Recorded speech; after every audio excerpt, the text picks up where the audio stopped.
ഈ ലോകത്തിന്റെ ഏതെങ്കിലും ഒരു കോണിൽ കഥകടച്ചിരുന്നുകൊണ്ട് ഒന്നുമാകില്ല മാഗി. ജീവിതം എന്താണെന്ന് അറിയണമെങ്കിൽ ഒരു തവണയെങ്കിലും ലോകം കറങ്ങിയിരിക്കണം. ഒരു തവണ ഒന്ന് കറങ്ങിയപ്പോൾ തന്നെ ഗണേശ് വല്ലാതെ മാറിയിരിക്കുന്നല്ലോ. തീർച്ചയായും എന്റെ പേര് തന്നെ ഞാൻ മാറ്റിയിരിക്കുന്നു. G Kumar, that is Ganesh Kumar. ഒരേ പേര്, ഒരേ ആഹാരം, ഒരേ പാർപ്പിടം. എല്ലാറ്റിനോടും എനിക്ക് മടുപ്പ് തോന്നുന്നു. മിസ്റ്റർ ഗണേശ് ഒരു നോ കുമാർ. അതെ മിസ്റ്റർ കുമാർ, ഒരു ഭാഗ്യവാനായി ജനിച്ചതുകൊണ്ട് ഇങ്ങനെയൊക്കെ പറയാം. തീർച്ചയായും ഒന്നോർത്താൽ ഞാൻ ഭാഗ്യവാനാണ്. എന്റെ കുത്തഴിഞ്ഞ ജീവിതം മുൻകൂട്ടി കണ്ടിട്ടാണെന്ന് തോന്നുന്നു. ആവശ്യത്തിലേറെ കരുതി വെച്ചിട്ടാണ് എന്റെ അച്ഛൻ പോയത്. ഇനി ഞാൻ സമ്പാദിക്കുന്നത് സർക്കാരിന് കൊടുക്കാനാവും. പ്രത്യേകിച്ച് ലക്ഷ്യമൊന്നുമില്ലാത്ത എന്റെ ജീവിതത്തിന് ഇപ്പോഴൊരു ലക്ഷ്യമുണ്ട്. എന്താ അത്? Excuse me.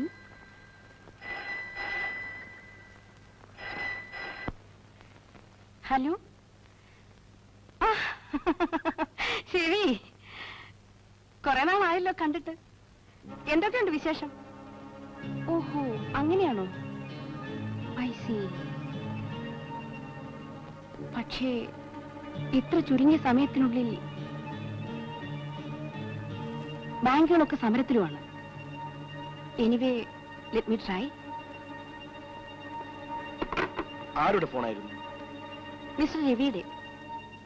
പ്രോസ്പെറസ് ഏജൻസീസിന്റെ proprietor. Gem of a man. ഇത്രയും വലിയ എമൗണ്ട് എങ്ങനെ ചുരുങ്ങിയ സമയത്തുള്ള അഡ്ജസ്റ്റ് ചെയ്യാനാ? I can help you. Really? Sure. Mister രവിയെ എനിക്കറിയില്ല, പക്ഷെ അയാൾ സഹായം ആവശ്യപ്പെട്ടത് മാഗിയോടല്ലേ. So that is your prestige issue. മാഗിയുടെ പ്രസ്റ്റീജ് നോക്കേണ്ടത് എന്റെയും കൂടെ കടമയല്ലേ. നാളെ തന്നെ മിസ്റ്റർ രവിയോട് എന്നെ ഓഫീസിൽ ഒന്ന് കാണാൻ പറയൂ. Thank you. No mention. Has been playing all the time behind the line of the ball. Today, when Holding has been bowling a couple of bouncers, Vishwanath has...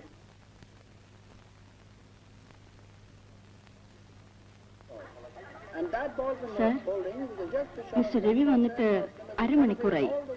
ഇനിയും വെയിറ്റ് ചെയ്യിക്കുന്നത്. That brings Vishwanath... ശരി, വരാൻ പറയൂ. Okay sir. India moves to 200... hello, I am Ravi. Hello, ഇരിക്കൂ. Thank you. നാം ഇതിനു മുമ്പ് എങ്ങോ കണ്ടിട്ടുള്ളത് പോലെ തോന്നുന്നു. എനിക്കും തോന്നുന്നു. ഓ, മനസ്സിലായി. അന്ന് ലയൺസ് ക്ലബിന്റെ ലേലം വിളി. I think so. No thanks. ഞാൻ കുറെ നാളായി സ്ഥലത്തില്ലായിരുന്നു. മാഗി എന്നോടെല്ലാം പറഞ്ഞു.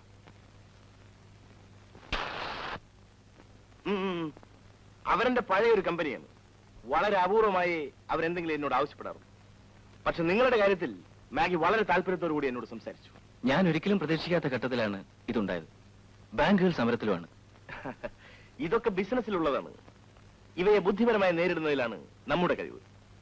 Don't worry, I shall help you. Thank you. Thank you very much. See U.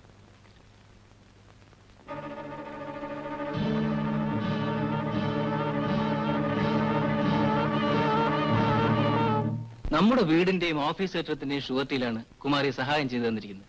പക്ഷെ പലിശ ആവശ്യപ്പെട്ടിട്ടില്ല. അത് തന്നെ വലിയൊരു ആശ്വാസമല്ലേ സുജാതെ? എന്തുകൊണ്ടാണ് കുമാരി സഹായം ചെയ്തതെന്ന് രവീട്ടിന് മനസ്സിലായോ? മാഗി പറഞ്ഞതുകൊണ്ട്. അതുകൊണ്ടൊന്നുമല്ല.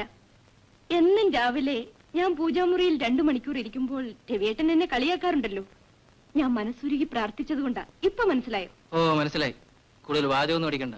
ഈ കാലം തിരുമിക്കേ.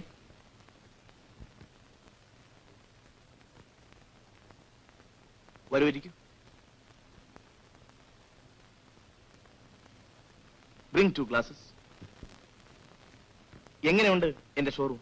നന്നായിരിക്കുന്നു. ബാംഗ്ലൂരിലും മദ്രാസിലും എനിക്ക് ഇതേപോലെ ഓരോ ഷോറൂമുണ്ട്.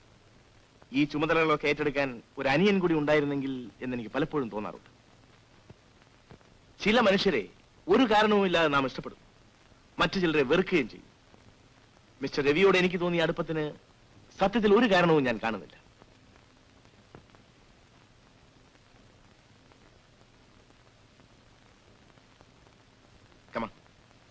ഞാൻ കഴിക്കാറില്ല. കഴിച്ചിട്ടേ ഇല്ല? മുൻപ് കഴിക്കുമായിരുന്നു. കല്യാണത്തിന് ശേഷം നിർത്തി. ഇങ്ങനെ പറയുന്നത് മണ്ടത്തരമാണ്. ഒരു ബിസിനസ്സുകാരന് പിടിവാശികൾ ഒന്നും പാടില്ല. ഭാര്യയ്ക്ക് ഇത്തരം പ്രോമിസ് കൊടുക്കുന്നത് തന്നെ അബദ്ധം. ഒരു പ്രോമിസ് എപ്പോഴും ഒരു ലയബിലിറ്റിയാണ്. ഇത്രയും കഴിച്ചുകൊണ്ട് ഒന്നും സംഭവിക്കാൻ പോകുന്നില്ല. ഞാൻ ഒരിക്കലും ഒറ്റയ്ക്ക് കഴിക്കാറില്ല. എനിക്ക് എപ്പോഴും ഒരു നല്ല കമ്പനി വേണം. നിങ്ങൾക്ക് വേണമെങ്കിൽ ഭാര്യയുടെ തൃപ്തിക്കായി കഴിക്കാതിരിക്കാം. പക്ഷെ എനിക്ക് നഷ്ടപ്പെടുന്നത് ഇന്നത്തെ സായനമാണ്. ഒരു ബിസിനസ്സുകാരനായ നിങ്ങൾ ഒരിക്കലും അത് ചെയ്യാൻ പാടില്ല. Come on, cheers.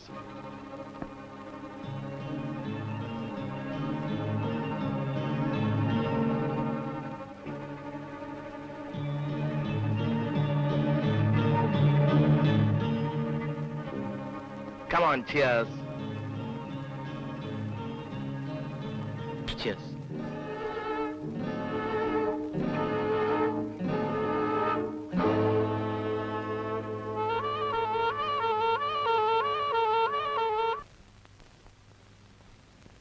ഇന്ന് വീട്ടിൽ നിന്ന് അമ്മയുടെ കത്തുണ്ടായിരുന്നു. എന്താ വിശേഷം? വിശേഷമൊന്നുമില്ല. അമ്മാവിന്റെ കണ്ണിന്റെ അസുഖം കുറവുണ്ടത്രേ. ചേട്ടൻ ഇന്ന് ബാലറ്റിനെ കണ്ടായിരുന്നു? ആ, എന്ന് കാണാൻ പറ്റില്ല. എന്താ തിരിഞ്ഞു കിടക്കുന്നേ? കണ്ണിൽ ഉറക്കം തോന്നിയിട്ട്. എങ്കിൽ ഞാനൊന്ന് നോക്കട്ടെ കണ്ണിൽ ഉറക്കമുണ്ടോന്ന്.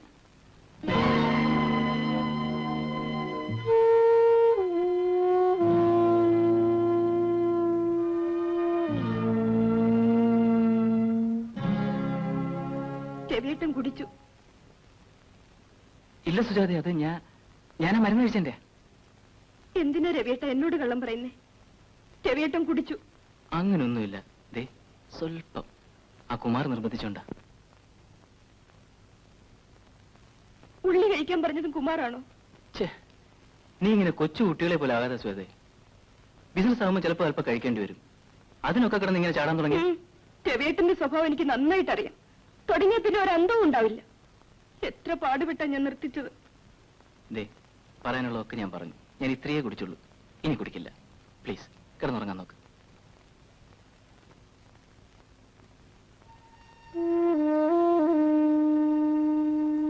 നീ ഇത്ര മണ്ടിയായി പോയല്ലോ സുജാതെ. അയാൾ എന്നെ സഹായിക്കാമെന്ന് പറയുന്നു. അപ്പൊ അവസരം നമ്മൾ മുതലാക്കണ്ടേ? അതിന് കുടിക്കുന്ന എന്തിനാ? അയാളെ സോപ്പിടാൻ. ഇന്ന് തന്നെ ഞങ്ങൾ ഒരുമിച്ചാ ടൂറിന് പോകുന്നത്. 1-2 പാർട്ടികളെ എനിക്ക് ഇൻട്രൊഡ്യൂസ് ചെയ്ത് തരാമെന്ന് പറഞ്ഞിട്ടുണ്ട്. അപ്പൊ അവസരം നഷ്ടപ്പെടുത്താമോ? എന്ന് തിരിച്ചു വരും? കഴിവതും 2 ദിവസത്തിനാണ്. അതുവരെ നീ ഇവിടെ നിന്ന് എനിക്ക് വേണ്ടി പ്രാർത്ഥിച്ചാൽ മതി. പിന്നെ എന്തെങ്കിലും ആവശ്യമുണ്ടെങ്കിൽ ബാലനെ വിളിച്ച് പറയും. ആ, ആവശ്യമുള്ള പൈസയൊക്കെ ഉണ്ടല്ലോ. രവിക്കുഞ്ഞിന്നെ വരുമോ കുഞ്ഞ്? എന്തോ കാര്യം ഇതൊക്കെയാണെങ്കിലും രവിക്കുഞ്ഞില്ലാത്ത വീട്ടിൽ ആൾപ്പാർപ്പില്ലാത്ത മാതിരിയാ. കുഞ്ഞെന്തുവാ ഈ വായിക്കുന്നേ? വെറുതെ. ഇപ്പോഴത്തെ ഒരു വക വായിക്കാൻ കൊള്ളത്തില്ല. എല്ലാം കാണിച്ചോണ്ടുള്ള പടമല്ലയോ സകലതിന്റെ താള് മറിക്കുമ്പോ കാണുന്നത്. നാണം കെട്ട പരീക്ഷകൾ നിന്ന് കൊടുക്കുന്നുണ്ടല്ലയോ ഇവരിതൊക്കെ അച്ചടിച്ചിറക്കുന്നത്. ലക്ഷ്മിയമ്മ പോയി കിടന്നോളൂ.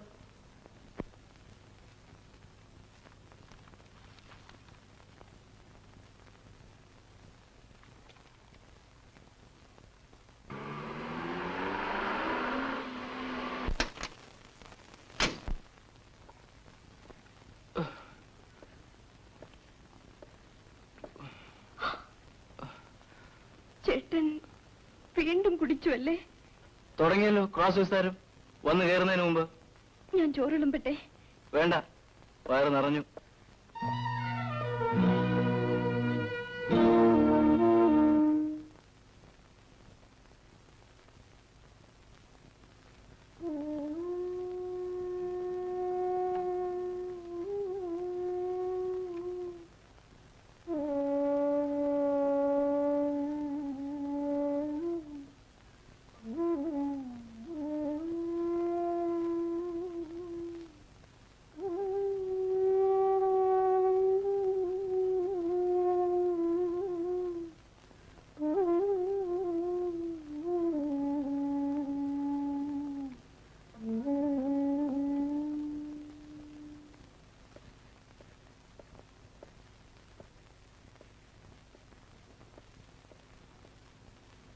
രവിക്കുഞ്ഞ് ആഫീസിലേക്ക് പോയതല്ലേ? ആണെന്ന് തോന്നുന്നു. കാപ്പ് കുടിച്ചില്ലല്ലോ. കുടിക്കണ്ട. കുഞ്ഞിനോടൊന്നും മിണ്ടിയില്ലല്ലോ. മിണ്ടണ്ട. കുഞ്ഞും മിണ്ടിയില്ലല്ലോ. മിണ്ടാൻ തോന്നിയില്ല. കുഞ്ഞ് കുഞ്ഞങ്ങോട്ട് ഇറങ്ങി ചെല്ലാനായിരിക്കും. അതിനാ അതിങ്ങനെ ടരപ്പിക്കുന്നത്. ലക്ഷ്മിയമ്മയ്ക്ക് വേറെ ജോലിയൊന്നുമില്ലേ? ഇന്നലെ രാത്രി മൂക്കറ്റം കുടിച്ച് ബോധമില്ലാതെ വന്നു കയറിയത് അതറിയാമോ? രവിക്കുഞ്ഞ് അങ്ങനെയുള്ള ആളല്ലല്ലോ. പിന്നെന്തു പറ്റി? ഇപ്പോ ഒരു പുതിയ കൂട്ട് കിട്ടിയിട്ടുണ്ടല്ലോ, കുമാർ. അതിനുശേഷം ഇങ്ങനല്ല. അങ്ങനെ കൂട്ടുകൂടിയെന്ന് കരുതി രവേട്ടന് കുടിക്കേണ്ട ആവശ്യമുണ്ടോ? ഞാനെല്ലാം പറഞ്ഞു തീർത്തതാ. ഇനി ഞാനൊന്നും മിണ്ടാൻ പോകുന്നില്ല, എന്ത് തന്നെ ആയാലും.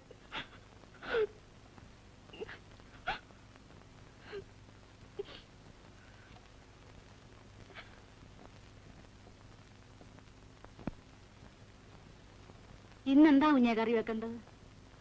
ഒന്നും വെക്കണ്ട. ഒന്നും വെക്കാതിരുന്നാ എങ്ങനാ? ആർക്ക് കഴിക്കാനാ? പുറത്തു പോയൊരു തിരിച്ചു വരത്തില്ലയോ?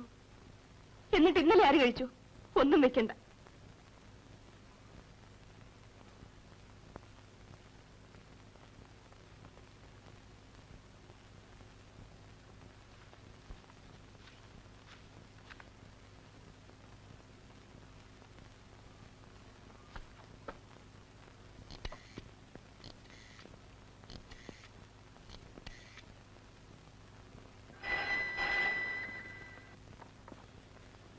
Yes. 3420. Yes. Can I speak to Mr. Kumar? May I know who is speaking? ഞാൻ മിസ്സസ് രവിയാണ്. Please hold on.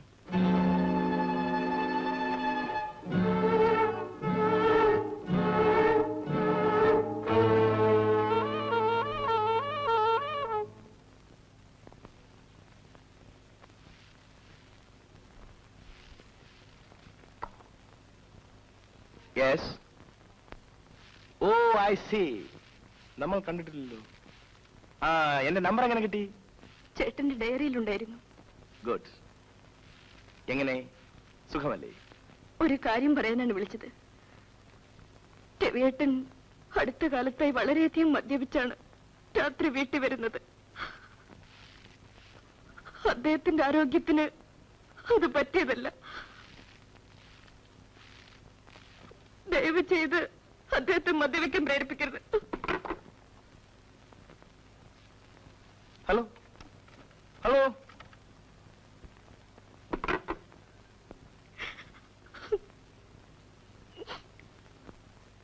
ഇന്ന് നിങ്ങളുടെ വൈഫ് എന്നെ ഫോണിൽ വിളിച്ചു. എന്റെ വൈഫ് വിളിച്ചെന്നോ? കാര്യം? ഇരിക്കും. കാര്യം പുറത്തു പറയാൻ കൊള്ളില്ല. എന്നാലും എന്നോട് പറയാമല്ലോ. അവരെന്നോട് വളരെ മോശമായി സംസാരിച്ചു. എന്ത് സംസാരിച്ചെന്ന്? നിങ്ങളെ മദ്യപിപ്പിക്കുന്നത് ഞാനാണ്. ഒരു ഭാര്യ എന്ന രീതിയിൽ നിങ്ങളോടുള്ള ആത്മാർത്ഥം കൊണ്ട് പറഞ്ഞതാവാം. പക്ഷേ കുറെ കൂടി മര്യാദയാവാമായിരുന്നു. സത്യത്തിൽ എന്റെ തൊലി പൊള്ളിപ്പോയി. I am sorry mister Kumar.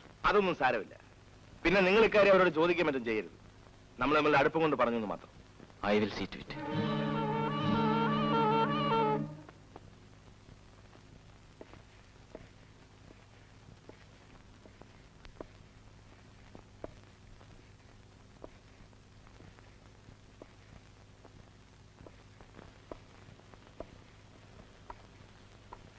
നീ ഇന്ന് കുമാറിന് ഫോൺ ചെയ്തിരുന്നു? ഇന്നും നല്ലപോലെ കുടിച്ചിട്ടുണ്ടല്ലോ. ചോദിച്ച കേട്ടില്ലേ? ചെയ്തു. കാര്യം? എന്നോട് ചോദിക്കാൻ ഫോൺ ചെയ്യാൻ കാര്യം? കാണാൻ വയ്യാനിട്ട്. ചേട്ടനെ ഇങ്ങനെ കാണാൻ.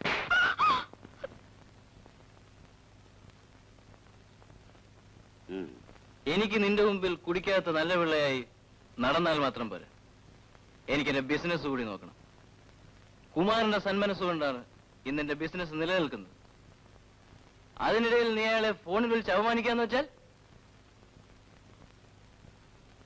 കുമാർ ആയതുകൊണ്ട് അത് കാര്യമാക്കിയില്ല. കാരണം അയാൾ അത്രയ്ക്ക് നല്ലവനാണ്. ഊണ് കഴിക്കുന്നില്ലേ?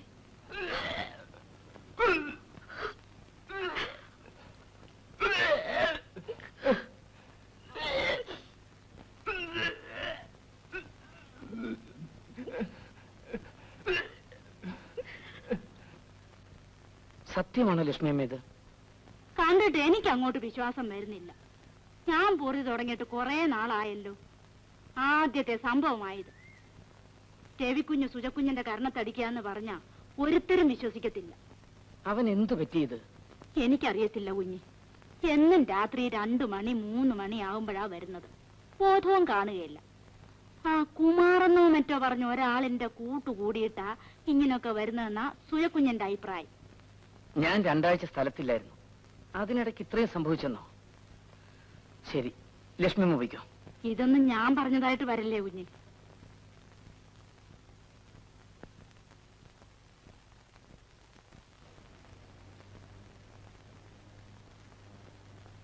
എന്താ മിസ്റ്റർ രവി മിണ്ടാതിരിക്കുന്നത്? ഞാൻ എന്റെ വൈഫിനെ ഇന്നലെ ആദ്യമായി തല്ലി. ചേച്ചി, ഒരിക്കലും ഭാര്യയെ തല്ലരുത്. ആട്ടെ, എന്തായിരുന്നു കാര്യം? ഞാൻ നിങ്ങളെ ഫോൺ ചെയ്ത കാര്യത്തിൽ നിന്നും തുടങ്ങി. പക്ഷെ അടിച്ചത് ഞാൻ അറിയാതെയാണ്. ഞാൻ അപ്പോഴേ പറഞ്ഞതല്ലേ അവരോട് പറയരുതെന്ന്. ഭാര്യമാരെ ഉപദ്രവിക്കുന്ന ഭർത്താക്കന്മാരെ എനിക്ക് പുച്ഛം. No, I feel sorry. അതിരിക്കട്ടെ, രവിയുടെ വീട്ടിൽ രവി അല്ലാതെ വേറെ ആണുങ്ങൾ ആരെങ്കിലും ഉണ്ടോ? ഇല്ല. ഇന്ന് വൈകുന്നേരം ഞാൻ ഫോൺ ചെയ്തപ്പോ ഒരാണാണല്ലോ അറ്റൻഡ് ചെയ്തത്. എങ്കിൽ ബാലനായിരിക്കും. ഓ, ദാറ്റ് ബാങ്ക് മാനേജർ. പക്ഷേ അയാൾ എന്തിനാണ് രവി ഓഫീസിലിരിക്കുമ്പോ വീട്ടിൽ ചെന്നിരിക്കുന്നത്? എനിക്കിത് പറയേണ്ട കാര്യമില്ല, കാരണം നിങ്ങളുടെ കുടുംബകാര്യമാണ്. പക്ഷെ നമ്മൾ തമ്മിൽ ഇത്രയും അടുത്തത് കൊണ്ടാണ് ഞാൻ ഇത്രയും പറയുന്നത്. എന്റെ സ്ഥാനത്ത് വേറെ ആരെങ്കിലുമാണ് ഫോൺ ചെയ്തിരുന്നതെങ്കിൽ എന്തു വിചാരിക്കും? നമ്മൾ എന്തിനാണ് ഇതിനൊക്കെ ഇടം കൊടുക്കുന്നത്? പക്ഷെ ബാലനും ഞാനും തമ്മിലുള്ള ബന്ധം എനിക്കറിയാം. പക്ഷെ എല്ലാവരും അത് മനസ്സിലാക്കണമെന്നുണ്ടോ? ബാലൻ നല്ലവനുമായിരിക്കും. പക്ഷേ നമുക്ക് ചുറ്റുമുള്ള ലോകത്തിന്റെ സ്വഭാവം മറ്റൊന്നാണ്. അതുകൂടി മനസ്സിലാക്കണം. ഞാനെന്താ നിങ്ങളുടെ വീട്ടിൽ വരാത്തത്? വീടും ബിസിനസ്സും രണ്ടാണെന്ന് ഞാൻ കരുതുന്നു. നിങ്ങളുള്ള അയാൾ വരട്ടെ. നോ. പക്ഷേ നിങ്ങൾ ഓഫീസിലിരിക്കുമ്പോ ബാലൻ അവിടെ പോകുന്നത് യു തിങ്ക് അബൌട്ട് ഇറ്റ്.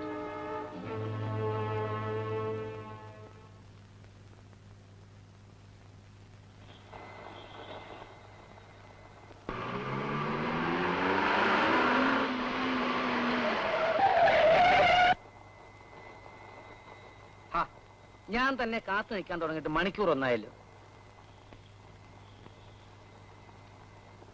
എന്തു പറ്റിയത്? നല്ല ഫോമിലാണെന്ന് തോന്നുന്നല്ലോ. രവി ആകെ നിയന്ത്രണം വിട്ട മട്ടിലാണെന്ന് അറിഞ്ഞു. ശരിയാണോ? മനസ്സിലായില്ല. സുജാതയെ തല്ലിയെന്ന് കേട്ടു. ശരിയാണ്. തല്ലിയത് ഞാനാണ്. തല്ലുകൊണ്ടത് എന്റെ ഭാര്യയാണ്. It's none of your bloody business.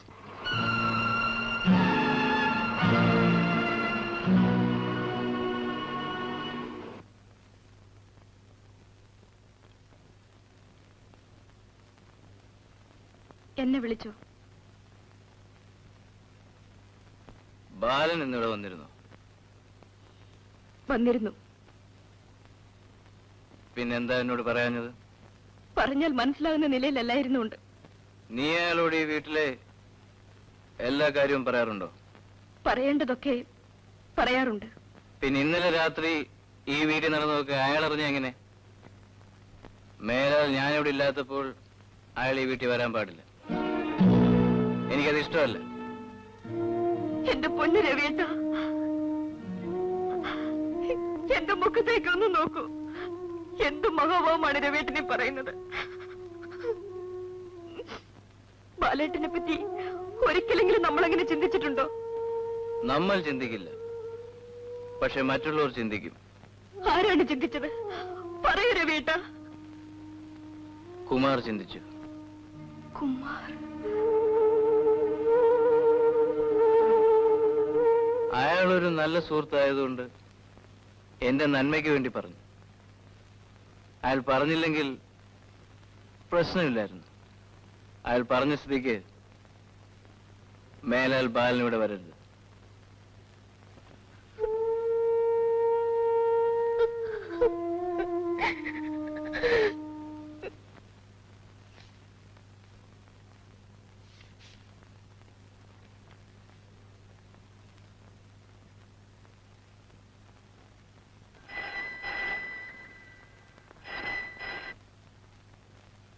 ആരെ?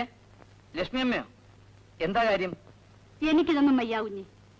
ആരോ കണ്ണുവെട്ട മാതിരിയാ. 2 പേർക്കും ആഹാരവും വേണ്ട, ഒന്നും വേണ്ട.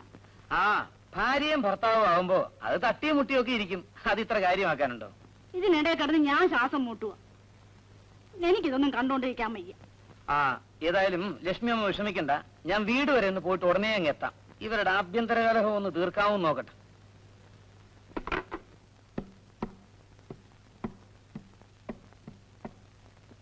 സുജാതെ,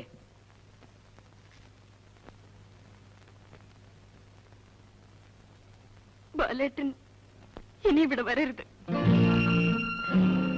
ഇത് ഞാൻ പറഞ്ഞതല്ല, എന്റെ രവിയേട്ടൻ പറഞ്ഞതാ. രവിയേട്ടൻ ആളാകും മാറിപ്പോയി ബാലേട്ട. പറയുന്നത് എന്താണെന്ന് പോലും രവിയേട്ടൻ അറിയില്ല. ഇന്നലെ രാത്രി ഞങ്ങൾ കണ്ടപ്പോഴും ഒരിക്കലും പ്രതീക്ഷിക്കാത്ത രീതിയിൽ അവൻ സംസാരിച്ചത്. ബാലേട്ടൻ എന്റെ രവിയേട്ടനെ തെറ്റിദ്ധരിക്കരുതേ. രവിയേട്ടനെ എനിക്ക് പോലും ഇപ്പൊ മനസ്സിലാവുന്നില്ല. രവി എന്തു പറഞ്ഞാലും എനിക്കൊരു വിഷമമില്ല. പക്ഷെ സുജാത ഇങ്ങനെ കഴിക്കാതെയും മറ്റു വരുന്നാൽ ഞാൻ മരിച്ചു പോട്ടെ ബാലേട്ട. എന്റെ രവിയേട്ടനെ ഇങ്ങനെ കാണുന്നതിനേക്കാൾ ഭേദം അതാണ്. അബദ്ധം പറയാതിരിക്കൂ. അല്ല, രവി ഇങ്ങനെ പറയാനുള്ള കാരണം? ആ കുമാറാണ്. അയാളാണ് ബാലേട്ടനെ കുറിച്ച് ഹരിതാത്വമൊക്കെ പറഞ്ഞുണ്ടാക്കുന്നത്.